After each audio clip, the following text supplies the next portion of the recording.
years after the divorce, she still missed him, although pride would never allow her to admit that. Even her budding relationship with Ted Reynolds, the local veterinarian, paled when she thought about her life with Kent and their history together. "My turn!" Displacing Bailey, Sophie snuggled into Beth's embrace. "The house looks fabulous, Mom. Really Christmassy." This child was more like Beth. A few inches shorter than her sister, Sophie had curly auburn hair and eyes so blue they seemed to reflect a summer sky. Releasing Beth, Sophie added, "And it smells wonderful." Beth had done her best to make the house as festive and bright as possible for her daughters. She'd spent long hours draping fresh evergreen boughs on the staircase leading to the second-floor bedrooms. 2 of the 3 Christmas trees were loaded with ornaments. The main tree in the family room was still bare, awaiting their arrival so they could decorate it together, which was a family tradition. A trio of 4-foot-tall snowmen stood guard in the hallway near the family room where the nativity scene was displayed on the fireplace mantel. Decorating had helped take Beth's mind off the fact that her ex-husband would be joining them for Christmas. This would be the first time she'd seen him in 3 years. Oh, they'd spoken often enough, but every conversation had revolved around their daughters, nothing else. No questions asked, no comments of a personal nature, just the girls and only the girls. It had been strictly business.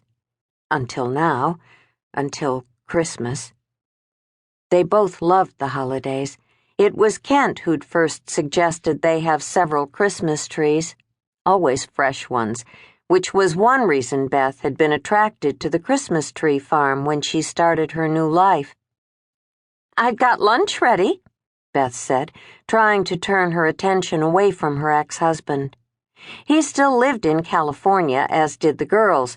He'd stayed in their hometown of Sacramento, while Bailey and Sophie both attended university in San Diego. According to their daughters, Kent had asked to come for Christmas. She'd known for almost 2 weeks that he'd made reservations at the Time and Tide B&B in Cedar Cove. The news that he'd be in town had initially come as a shock to Beth. He hadn't discussed it with her at all. Instead, he'd had their daughters do his talking for him.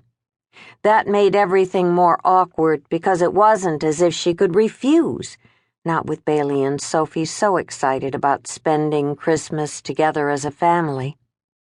But Kent's plans had left her with a host of unanswered questions.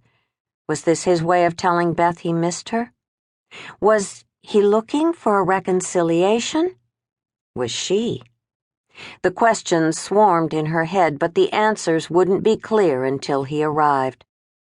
At least she'd be better able to judge his reasons, his intentions, and her own. "Just like it used to be," Bailey finished. Beth had missed whatever she'd said before that, although it wasn't hard to guess. Just like it used to be. These were magic words. But Beth had recognized long ago that the clock only moved forward. Yet the girl's eagerness, Kent's apparent insistence, and her nostalgia for what they'd once shared swept aside her customary reserve. "Mom?" Bailey said when she didn't respond. "We're talking. Where are you?" Beth gave a quick shake of her head. "Wool gathering. Sorry, I haven't had much sleep lately." Exhausted as she was, managing the tree farm and getting ready for Christmas with her daughters and Kent, she'd hardly slept. She couldn't. Every time she closed her eyes, Kent was there. Kent with his boyish smile and his eyes twinkling with mischief and fun.